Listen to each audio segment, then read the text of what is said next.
Today topic is have. Have అంటే నీ సొంతం, నీ ఓన్ ప్రాపర్టీ అన్నప్పుడు యూజ్ చేయాలి. మనం ఫ్యూచర్‌లో కూడా మనం హ్యావ్ యూజ్ చేయొచ్చు. హ్యావ్ అన్న స్థితిని తెలియజేస్తది.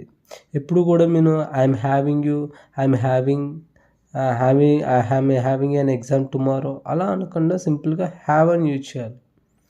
ఏదన్నా ఉంటే ఐయామ్ హ్యావింగ్ ఏ బుక్ అలా ఉపయోగించకూడదు. ఎప్పుడు కూడా హ్యావ్‌ని I have a pen, I have 1,00,000 rupees, I have a car, I have 2 brothers. అదే నీ దగ్గర లేకపోతే I have no friends, I don't have friends, I have no car, I have a school bag అని use చేయాలి తప్ప I'm having a car, I'm having a book, I'm having a girlfriend అని use చేయకూడదు. I have a book, I have a pen.